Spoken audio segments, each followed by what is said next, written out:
Okay, good afternoon and welcome everyone. I'm Ibrahim Habli, I'm Science Director. And it's my pleasure to welcome you today to this webinar, where we are going to introduce you briefly to science as a community, as well as take your questions on the recruitment process, as well as the structure and the training provided by the center. So we've already received a good number of questions, which we will start to address throughout this session. But also it's worth noting that this session will be recorded. So for those of you who would like to come back to the presentation and discussion, and the Zoom Q&A is already open. So if you want to start posting your questions as the discussion goes. And today I'll be joined by other colleagues within Science as a Center for Doctoral Training to talk about the training part of the center, its research, as well as it's my pleasure also to let you know that two existing Science PhD researchers will be telling you more about their experience. Okay, so Science and its vision.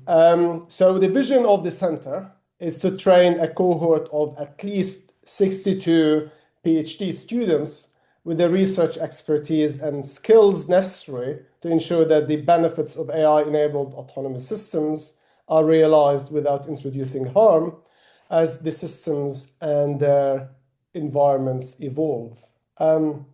And here it's my pleasure to show you a couple of photos, and these are photos of the first cohort of Science as well as the most recent cohort, which started this September, and who already started their research and training journey with the center.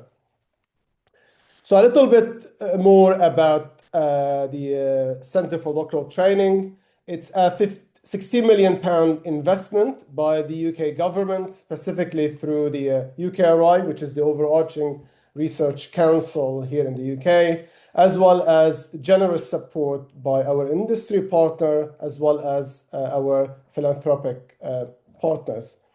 And at the heart of Science as a program is the training program itself, where all of our students, regardless of their background, whether it's computer science and technical or non-technical, they all complete the same kind of training at the start of their PhD journey, and that training includes training in AI itself, safety as a core topic, as well as topics around ethics, law, and sociology.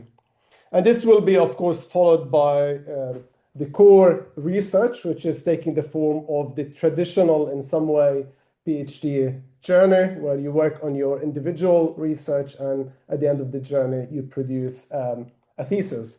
However, the beauty and the special aspects of a Center for Doctoral Training is you will be joined on your journey with others who are researching similar kinds of topics, and therefore there are interesting areas for collaboration.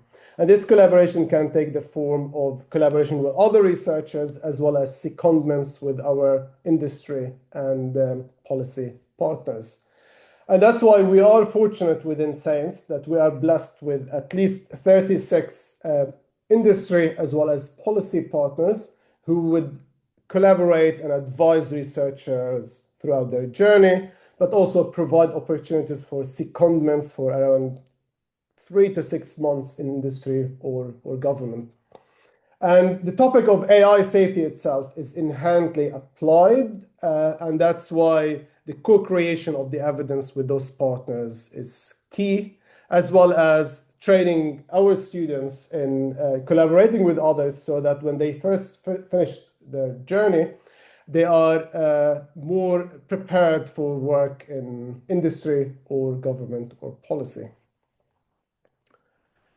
So it's also worth noting that this next year is special in some ways, in the sense that science was chosen as part of a new government supported scheme called Tech Expert, where it's a pilot program offering stipends of 31K per annum for students who are eligible, specifically home students in this particular case.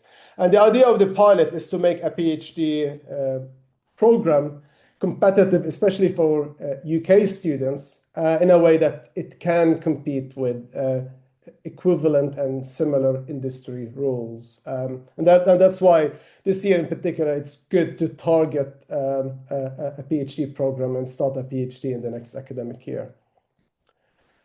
Let me expand a little bit on the vision of science itself, and my colleague Joey Kouvidis will say more about the research we do within science. So the research we do is interdisciplinary. It focuses on lifelong safety assurance of increasingly autonomous AI systems in dynamic and uncertain contexts. So here we are interested in not just researching the design of those systems, but also how to deploy them and maintain them through life, as well as the issue of increasingly autonomous AI systems or agentic AI, and the impact this could have on the human-AI interaction, as well as the social, ethical, and legal implications of that transition. The important thing to say here about science is that science is inherently multidisciplinary. Science is formed by 5 different disciplines and departments coming together: computer science, philosophy, law, sociology, and health sciences. And unlike other traditional CDTs, it's not a computer science CDT where others are invited to join. From the start, science was conceived by those 5 departments, and we're very, very proud that we are maintaining this ethos throughout this program. The last thing for me to say here is that in addition to being, hopefully some of you, part of this exciting initiative and Center for Doctoral Training, you'll be living in a very charming and beautiful and historic city, the city of York, where you'll enjoy brilliant history as well as architectures and vibrant life. As well as the CDT is concerned, the CDT is housed within our Institute for Safe Autonomy, which is a purpose-built building for people researching AI and robotics. And this is, again, another special feature of science, that all students are physically located within an environment which fosters collaboration. And as you know, collaboration is at the heart of effective training. And with that, I'll hand over to my colleague, Colin Patterson, who will say more about our training program. Thank you very much, Ibrahim. Let me just share my presentation. Great. So thanks for joining us today. My name's Colin Patterson, and I'm the co-training lead on Saints. As Ibrahim said, that's one of the things that makes a CDT different to a traditional PhD. And within Saints, our training is built on 3 pillars. And I like to think of this as the taught element, which maybe some of you are familiar with from your undergraduate. But we then also think about putting that into practice. And we think about a series of events that we're going to allow you to demonstrate your learning to date. So let me dive a little bit into each of those, if I may. Ibrahim's already mentioned that we train everybody together. And over the first period of your training, we have 3 streams that you're all going to do together: artificial intelligence, law, ethics, society, and the safety of AI and autonomous systems. And what you'll find is that this isn't me telling you how to do each of these things. We pull from the best across the university. So law is taught by a sitting judge. Our ethics is taught by the head of philosophy here at York, and so on. So you're taught by the best, in all of these.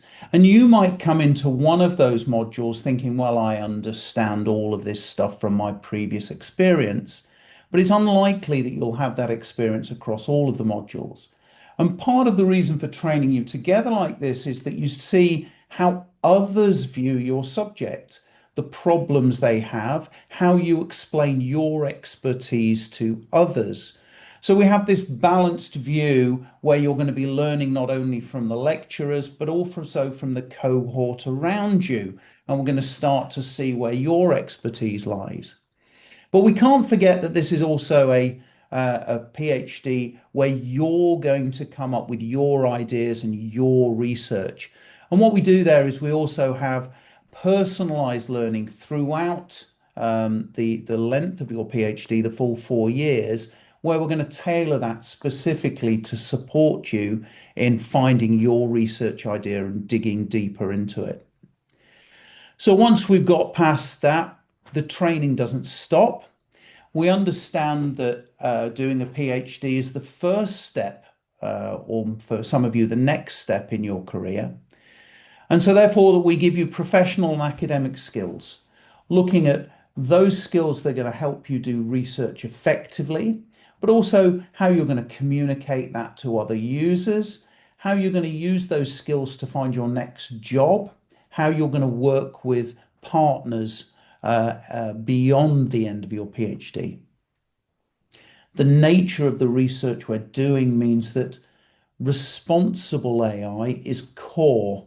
And we're going to have in both of those, the professional and the academic and the responsible AI, there will be seminars throughout your 4 years to talk about the foundational aspects, but also the emerging topics in that area that you're going to have to become familiar with.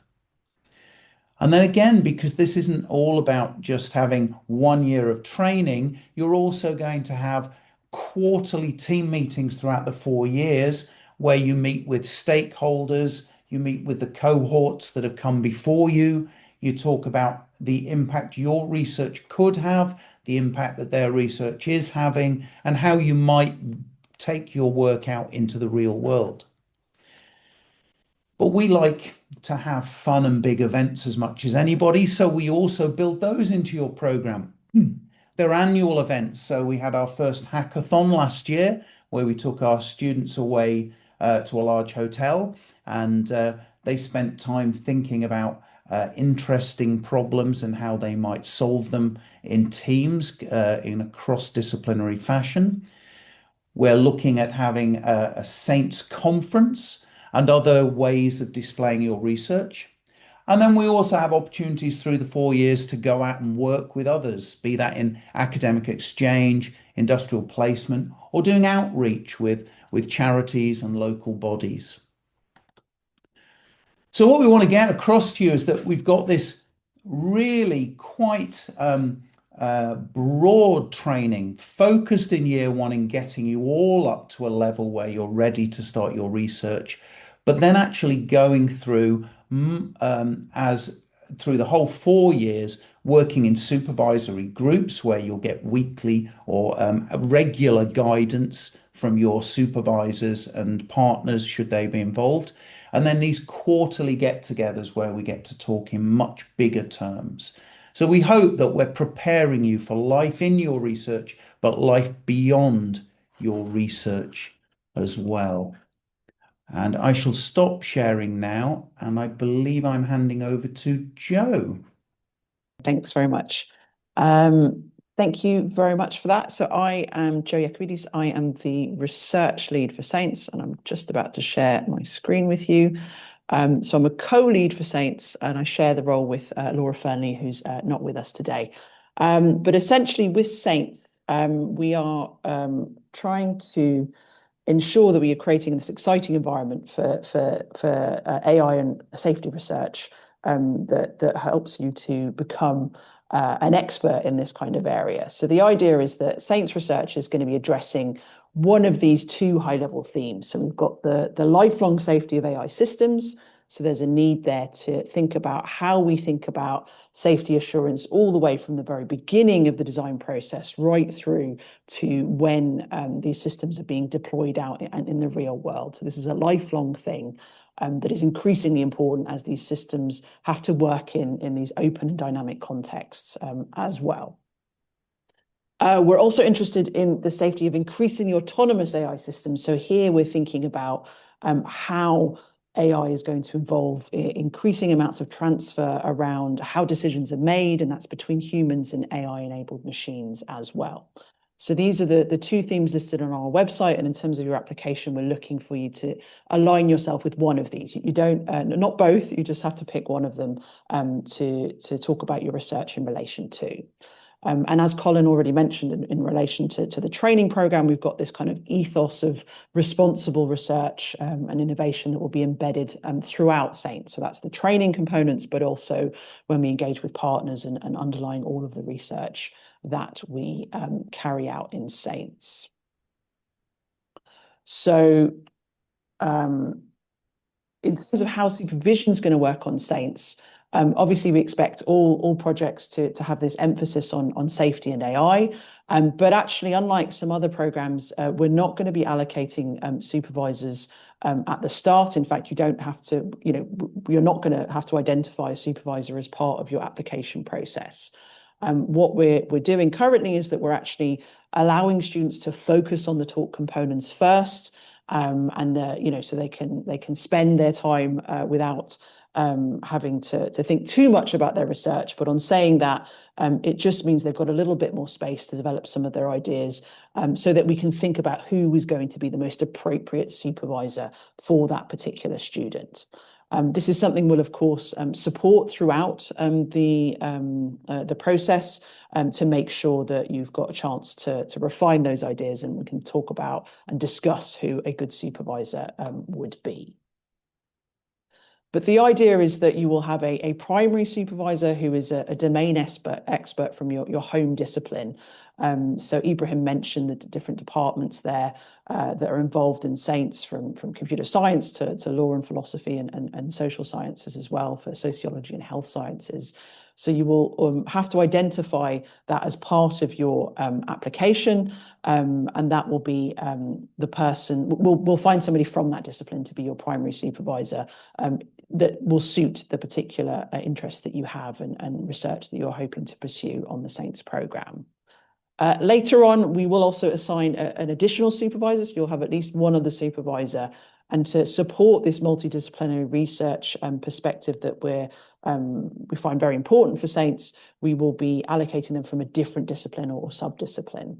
And depending on the nature of your research, there may be a partner from the Centre for Doctoral Training also assigned to your supervisory team. But that will be on a case-by-case basis, and we'll have discussions about what the right team is for your particular research project. Now, in terms of how we support community building, so there's a sort of overlap here between research and training, but very much things like the quarterly workshops are seen as opportunities to bring the research community together, as well as being training opportunities. So we'll bring together the PGR, so the students, but also supervisors, partners from the CDT, and we're forming a public panel as well with members of the general public to help provide guidance on people's research. And the idea here is that these events will provide opportunities for our researchers to share their progress, but to also receive feedback and to shape their research in consultation with that wider community, and with the plan of contributing to those higher level challenges that I outlined earlier on. And as mentioned, we have additional events to facilitate that community building and to add to people's research. So these are some photos from a recent hackathon from earlier this year. But there's other activities such as summer schools and the annual showcase, and we've got a reading group that was actually set up in conjunction with one of the students as well. And I've got to be continued there because we're open to other ideas for how the Saints community want to engage with each other and looking to support that in different ways. So thank you very much. So I'm going to pass on now to two of our current PhD students. So the first is Dawood, followed by Nina, and they were part of our first cohort of students that was recruited last year, and they're going to give you some top tips for engaging with Saints. So Dawood, I'll pass on to you. Yeah, thank you for the handover, Joe. Yeah, so top tips for applying from me. As the team have mentioned, this isn't a standard PhD program, so where in traditional applications you may be required to complete quite a detailed research proposal. This application only actually really requires a 1,000-word research statement and a 500-word kind of personal statement. So my key tip, therefore, would be to ensure that every single sentence in those statements is relevant to kind of what is being asked in the application guidelines. And the CDT website has some bullet points and headers underneath each section detailing what the panel are looking for in the application as part of the selection criteria. So my main top tip would be to scrutinize every sentence of those statements to ensure that it's addressing one of the points that the guidelines have specifically requested. That would be my main tip. And as an exercise, it also helps both the applicant to understand whether the CDT is right for them and aligns with their research interests and what they're trying to gain from a PhD, but it also really helps the panel who will be looking at the application to identify easily how your application and your background and research interests are a good fit for the Saints program. And with that, I think I'll hand over to Nina for the next top tip. Hi. So I'm a philosopher, so it was a bit different for me. I think what took me most time was preparing. Sorry. So I reread some of the philosophers I was working on and trying to make connections to AI and the latest in AI to actually, to tailor my application to the heart of what the CDD stands for. It's good to have a good knowledge, even though it's only 1,000 words, to have a good knowledge of your domain and how you can explore it and be creative about it and be original in what you're going to research, even though you don't know yet exactly what you're going to do. I think it's good also to think about what bridges you can make to be interdisciplinary. So how that philosopher connects to law or to safety in general. For the personal statement, so I think most of you may already have a cover letter, a long cover letter, but I found that it was better for me to write the whole cover letter and then shorten it and just get to what's essential in my profile. But that is really reflecting on your personal experiences, work experiences, international experiences. What's in your background is interdisciplinary, and actually, present yourself the best way you can. And after that, you can shorten it and just get to what's essential. So I also advise not to wait until last minute. So you can review your application with a friend or two friends, send them your application and the guidelines and see what they have to say. And also they can proofread for you. So yeah, that's a few tips I have. And I think Helen is going to speak next. Thank you very much, Nina. I'm Dawood. So my name's Helen Poyer. I'm the CDT manager, and we'll move to the Q&A section of the webinar. First of all, we're going to hear again from Joe and Colin. We had such a lot of great questions submitted to us beforehand, and there are a couple of questions which were very popular. So I'm going to go to Jo first, so that she can give us some information about what we're looking for in an applicant for Saints. Thanks, Helen. Cheers for that. So yes, we essentially got a few questions that were along the lines of, what are we looking for and what makes a sort of good applicant for Saints. Obviously, on the website, we have some entry requirements and things like that. So there's various academic qualifications, but we are also open to non-traditional career paths as well, where there's kind of relevant experience. And while we do obviously want interest in AI, and it would be nice if you've also got some experience working with AI, that's desirable rather than essential. So don't see that as a must-have, but it is nice to show that you've had some thoughts around AI in particular. There was also a specific sub-question around whether publications are necessary. So again, they're nice to have, but they're not essential. We're not expecting people to come in with a long list of publications. You haven't started, you probably haven't started doing much research. So that's not something we'd expect at this stage in the process. And certainly in terms of the skills required, there's they should be about being relevant to your particular topic, and should be for your home discipline as well. So we're not expecting people who are doing a technical computer science kind of AI focused degree to be expert philosophers as well, right? So make sure that the skills that you have match the kind of projects that you're interested in doing as well.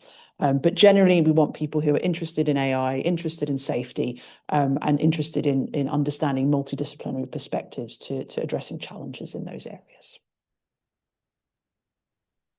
Super, thanks, Joe. And Colin, we had some queries about what sort of programming skills an applicant. Yeah, thank you, Helen. Yeah, there's some people were asking about the bootcamp that we offer before the program starts. So because this is multidisciplinary, but at the heart of that is this is an AI CDT. We expect everybody to be able to engage with the AI training, which is the first module that you will do when you arrive here. And we realized that actually for some individuals, maybe you've had a time away from education, or maybe your undergraduate didn't prepare you for doing the type of learning we're doing. We felt it was a good starting point to give you this bootcamp training. We do not expect that training to turn you into a software engineer. Nor do we expect, for example, if you come in as a computer scientist, our ethics training to turn you into a philosopher. Our training is always about giving you an understanding of what you need and the tools you need to engage with the rest of the material. So in that boot camp, what we teach you is the maths necessary to understand the training in the AI module and the programming skills necessary to engage with the exercises that you're going to be doing in there. So we teach you the basics of Python, working with the interfaces that you're likely to be using, how to look at data, how to manipulate numbers, those sort of things. So yes, the bootcamp is just about preparing you for where you need to be. We also, of course, wouldn't stop anybody in their preparing for their application and for the course to do pre-reading and try and be self-reflective and say, well, where are the skills gaps I know I have and what should I be doing to get myself ready for the course? But the bootcamp is our way of helping you do that.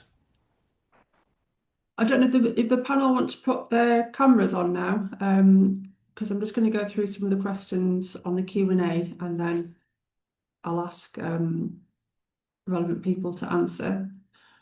So we've got a few questions about the allocation of supervisors. So Joe, I might ask you about that, please. So we've got query, what criteria will be used to allocate supervisors after the talk component is completed? And is there flexibility for students to suggest preferred supervisors? Right, okay. So the criteria will depend on the nature of the topics that you're interested in investigating. So we'll really be looking at who do we think is an appropriate supervisor given not just your research interest, but the kind of work you want to do. So we'll have a pool of supervisors within the University of York who've expressed interest in being SAINT supervisors, and we'll do a sort of matching process kind of around that. If you have a preferred supervisor, you can certainly mention them, but it will be up to us to decide whether they make sense within the bigger picture of the Saints program. But that's certainly something where we would consider. But also, to be clear, you shouldn't be contacting supervisors now, essentially, to say that you're going to be my Saints supervisor, because that's not necessarily the case. Thank you, Jo. I've got another question here, which is, can you clarify how many spots are available for 26-27 entry for both domestic and international students? Could you also clarify if you offer feedback on draft proposals prior to submission of your application, and indicate approximate volume applications versus acceptance rate? Ibrahim, do you want to take that one, or Colin? Yes, thank you, Helen. So at the moment, our expectations is that we will accept around 15 home students and around 3 international students. So that's what we have at the moment. Things can change, but these hopefully these figures can give you some an idea of where we stand at the moment. In terms of how many applications we expect to receive, we don't know. We can tell you that in the last year, we received around 180 applications for eventually 14 places. So again, it's a highly competitive program. And this year we expect it to be of the same ratio, if not even more competitive, especially from home students. Thanks, Ibrahim.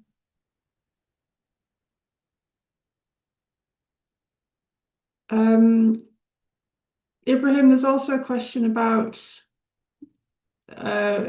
we've got a participant who's thanking the speakers for their time. Well, I wanted to ask if you can mention some of the theses that are currently being researched at Saints. It's early days to talk about theses within science, because now this is our second year of existence. And however, I can give you a flavor of the kinds of topics some of our students are researching. So one student is researching, for example, safety of general purpose AI. And that means that testing and evaluating how we can deploy things like LLMs when integrated into wider systems, rather than as something which is floating in healthcare or in autonomous driving. Also, other students are researching the notion of psychological harms and how to conceptualize and study this further in the context of AI-enabled assisted living for older adults. When it comes to philosophy, I'm sure Nina can say more about her research, because I can see another question about example philosophy research as well. Human-AI interaction or human-AI teaming is an important topic for us, and some students are researching this in the context of healthcare, for example. So these are some just examples, hopefully, which can give you a flavor of the kinds of research we're doing, bearing in mind that for cohort 1, last year was primarily about training, and students have just really started immersing in their individual research. And as always the case with research, things evolve. Nina, would you like to say a little bit more about your research, given that there was another question on research in philosophy? So I work on post-growth philosophy. So philosophers, we call them political ecology philosophers. So it's at the intersection of what we call environmental safety and psychological safety. So it's about alienation and how the growth economy affects humans and the environment and social community. I know the other philosophy PhD work on the capabilities approach. And I think in cohort 2, some work on labor.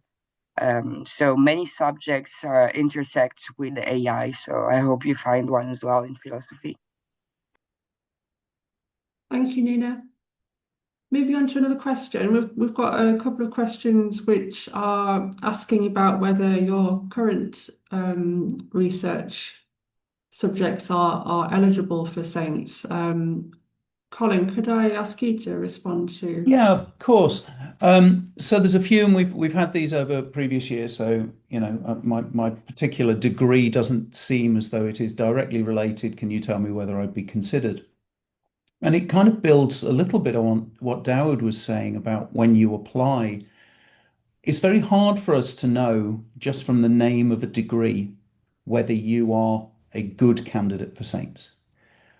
It's your job when you apply to us to tell us why what you've looked at, what you've done in the past, and what you're interested in aligns with safety and AI. They're the key themes. And as Dowd said, there's plenty of information on our website that says how have we framed the problem? What are we interested in? If you can make a compelling argument as to why your work and your approach and your ideas fits within Saints, then we would consider you. So I would be foolish at this point to say that if you tell me that your degree is in accountancy, for me to say, well, no, we won't consider you, because it may well be that you have considered the impact of AI on economic markets and the effect that has on the wellness of society as a whole. So it's up to you to tell us that story, really. I don't think the panel would have a blanket no, and similarly, just because you've done an undergraduate in AI doesn't give you a clear pass onto Saints either. You're bound to tell us why your work is linked to what we're researching here as a program. I hope that helps. Thanks, Colin. I've got some more again about a bit more about supervision. So someone's background is in computer science and data science. They're interested in data science and medicine. Would that mean that I would be supervised by someone in computer science and health sciences? Joe, do you want to answer that one? Sure, the answer is maybe. Certainly, if your background is computer science, your primary supervisor would likely be someone from computer science, almost definitely. The question of who your secondary supervisor would be dependent on the proposal that you develop with your supervisor and who would seem most appropriate for that. It very well could be a health sciences person, but without knowing more details, it's hard to say at this point. Thanks, Joe. I've got one who's asking about the supporting statements. Will they be checked for potential usage of AI? Obviously, this attendee is saying it wouldn't make much sense to use LLMs to completely write it, but could we use it for certain sections? Colin? I'm happy to take that one. We would expect you to understand what it means to create work which you take as ownership yourself. We're interested in you doing the PhD, not an LLM doing the PhD. So therefore, there are things, and we do training and all kinds of things here, and we talk about what it means to have academic misconduct, what it means to use LLMs appropriately. But we expect you already through your background to know what appropriate uses of these types of technology are. So to help you in things like searching, in synthesis, in doing those kind of searches. But I would be very disappointed I am very disappointed when I see work that has been clearly generated by LLMs. We want to know your thoughts, not the thoughts of others, not the thoughts of an LLM. Thank you, Colin. And while I've got you, Colin, queries about taking up opportunities with teaching assistantships. So, okay. teaching. We would strongly advise that you don't undertake teaching in or other roles during your first year, because the load with teaching on the program is relatively high. I think it would interfere with your teaching. I think it would also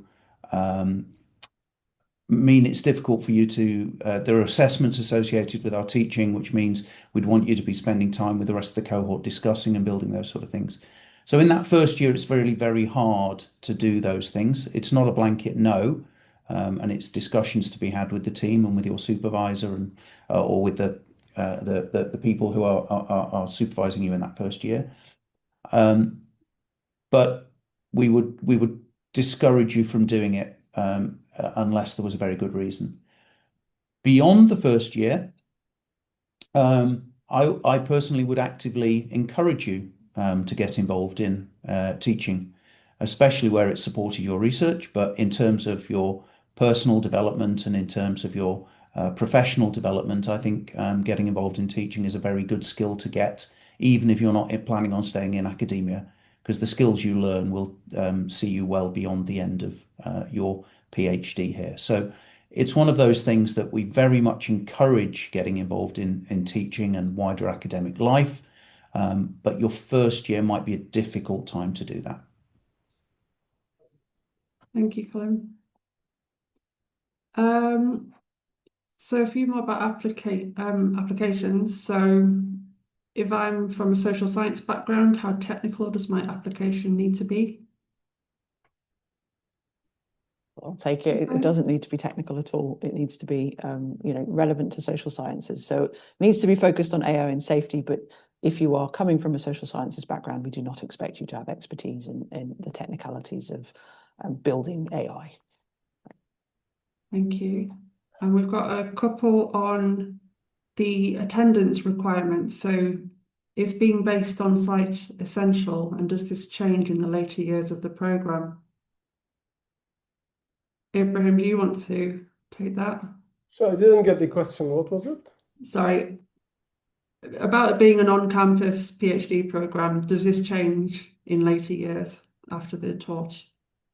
Yeah, so it's for the first year, the expectation is people are around for around 4 days a week.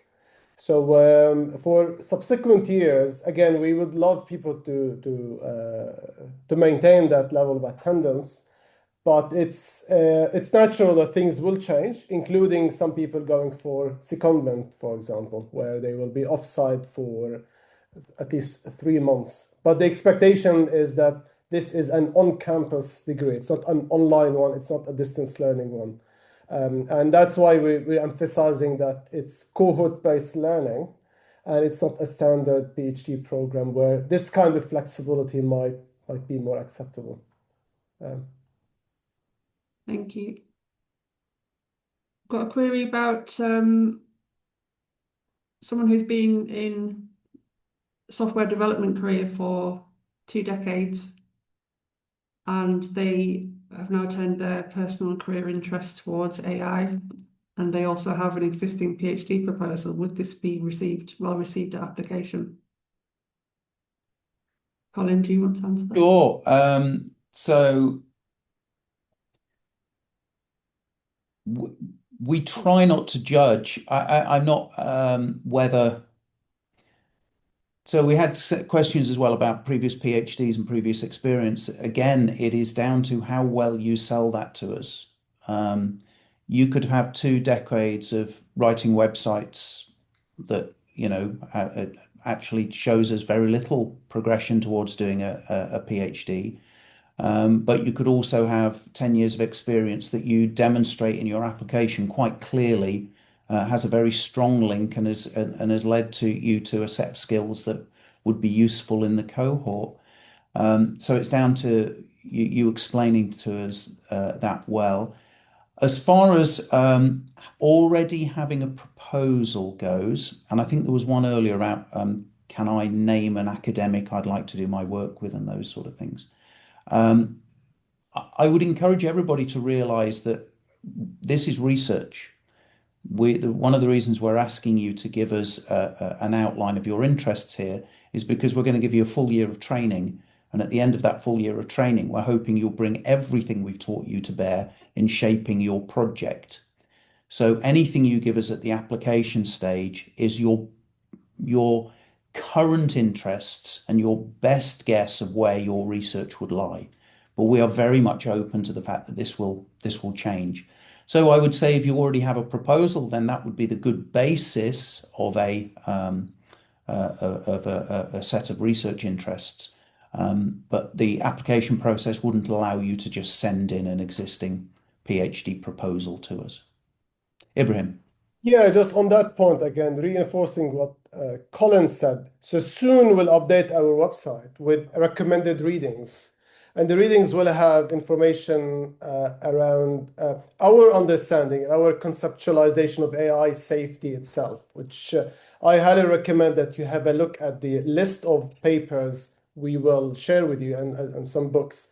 The other thing to emphasize is that regardless of your discipline, a key criterion we keep emphasizing is linking your background, your experiences to AI safety itself as a challenge. And therefore, if someone has already a good proposal on AI safety, then it's good to adapt it. But if you have a proposal just on general AI, then by default, this won't progress beyond the first desk-based assessment. So the main criterion is demonstrate to us that you're the right person with the right background and attitude to research AI safety as an interdisciplinary challenge. Ibrahim, we're getting quite a lot of questions as well, again, about the eligibilities, the academic eligibility specifically. Could you just go through what we require?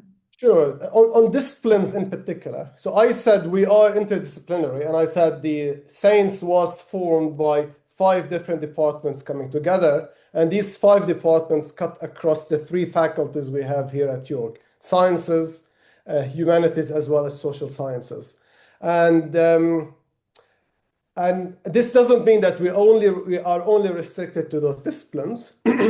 So regardless of your discipline, whether you're coming from a psychology background or a pure engineering background, we accept students regardless of their disciplines, as long as they demonstrate to us that their background and their education is relevant and appropriate for the challenge we have in mind. So there are no restrictions on your first degree or second degree.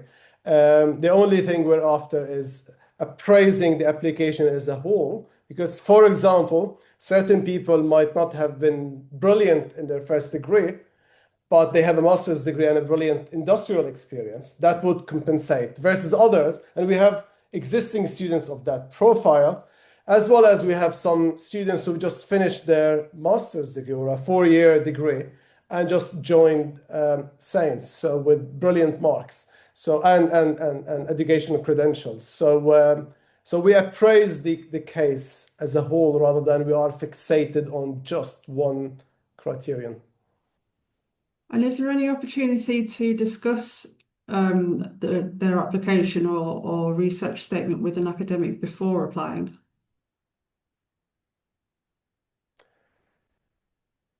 So at the moment, common practice within science is that it's rarely the case that there are opportunities for people on the judging panel to engage in this discussion, because we are committed to being anonymous. And once you start telling us about yourself, we will know who you are, your background, which institution you come from. However, you are free to discuss your interests with other academics here at York if you wish to, on the understanding that this doesn't automatically mean that they would be your supervisors eventually, because the allocation of supervisors happens afterwards, and we have to appraise the nature of your evolved understanding as well as the right supervision team for you. So you are free to discuss, approach other academics, existing students. However, bear in mind that people on the judging side of things are restricted in how much advice they can give you. Thank you. We've had a couple of queries about including references, bibliography in the application. I'll take that one, if that's Yeah. okay. Yeah. Yes, you're welcome to include references if you think they're relevant. So we're happy to have those included. I think I saw a question someone said that you're not supposed to. That's not accurate. The website does make clear that references are welcome if you think they're relevant to your application. Yeah, thanks, Joe.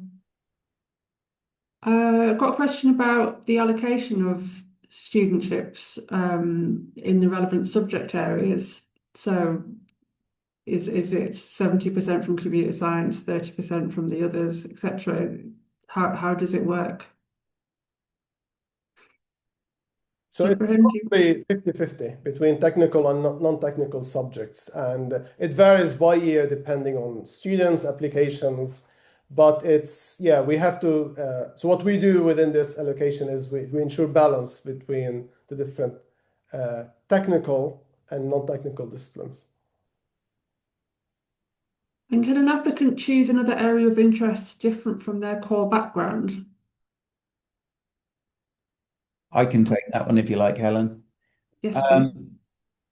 You can choose to do that, but you must be confident in telling us why you have the skills necessary to study in the area you're applying for. You wouldn't be the first to do that.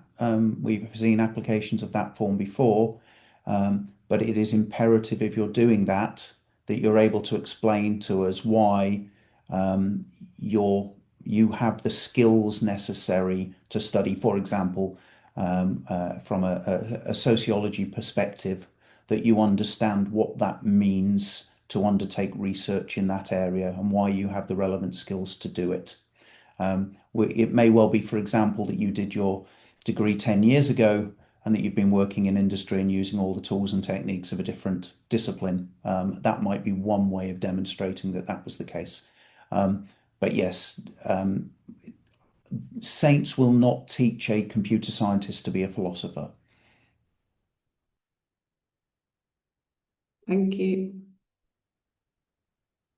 So we've got left. So we've got one attendee who says they applied last year. Can I modify my former documents and reapply with them? Colin? We don't stop people from reapplying at all. Ibrahim's already said about talking to other academics. I would widen it out and say this doesn't have to be academics at York. I think Nina also said getting other people to review your application, looking at getting other people to look at your previous application and say, how can this be improved? Where are the gaps? Can you think of why I might not have got through?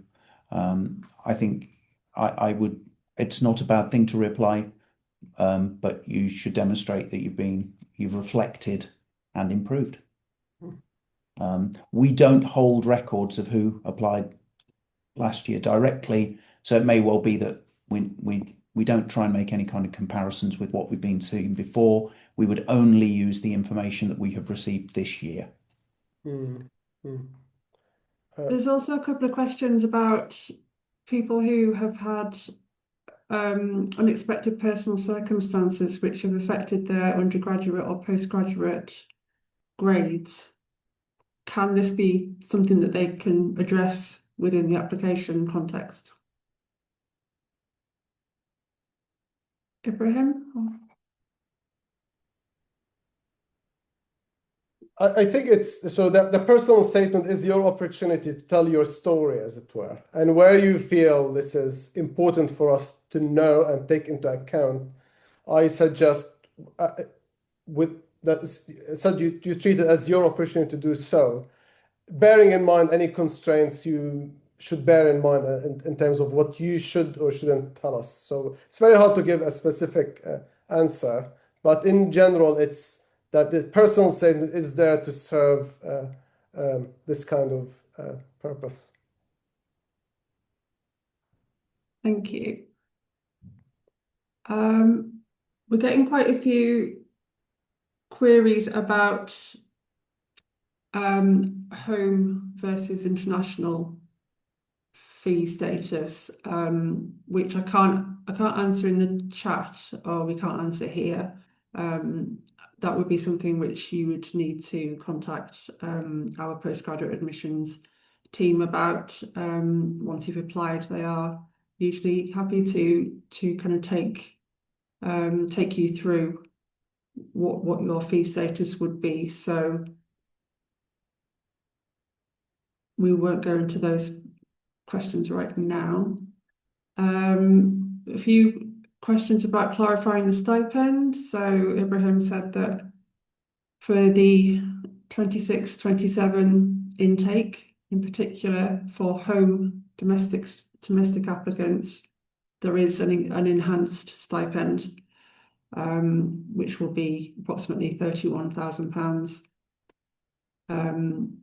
in 2026-27, and anyone who is a home fee status and is offered a funded place in 26-27 will be eligible for that enhanced stipend.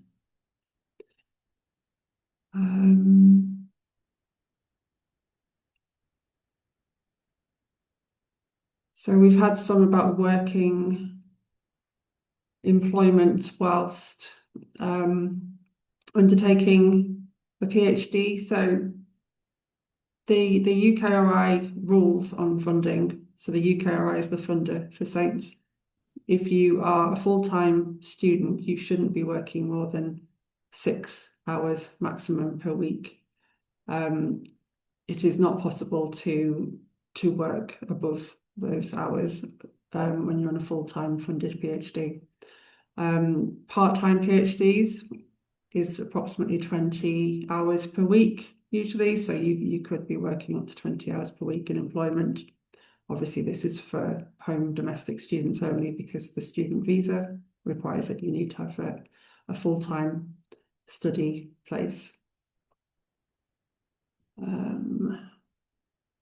I've had a query about taking on research positions, or even can we apply for other research grants after the first year? Anyone want to take that? So I don't know what this means. However, as part of the allowed time for part-time work for full-time students, sometimes, although it's rare, that there might be some research assistant position on a casual basis that people could apply to, in the same way people often apply for become graduate teaching assistants.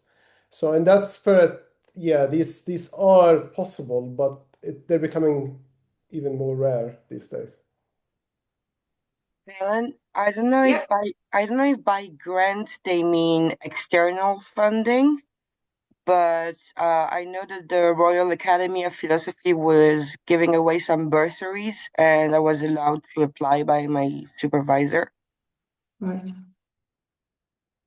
Thank you, Nina. Quick query, and we're almost out of time. How detailed, set in stone should our research statement be? I have a number of ideas, but I'm aware these might change or develop between submitting the proposal and starting the course, if I get that far. Are we tied into our initial proposal, or can we alter it? You can take that, Joe. Yes, sorry, having trouble with my mic there, but it's not, obviously we want a good indication of your interests, but we fully expect people's ideas to evolve as their participation in the program continues. So as Colin said, you've got those kind of the fundamental kind of training program at the start of your degree. So we would hope that would have some influence on your thinking as well. So these aren't necessarily set in stone, but it would be nice to get a good indication of the kinds of things that you'd like to investigate, and then we can work on those details once you join the program. And just quickly, someone is asking if I had a few studentship funded offers by January, is there any provision to get feedback on my application before potentially accepting positions elsewhere? If this means that I'm imagining this scenario where we make an offer to someone and they have offers elsewhere, we can engage in discussions as to the nature of the research here and why Saints is the best place versus other places. Thanks, Ibrahim. Just having a quick look. Is there feedback on applications in case of a rejection?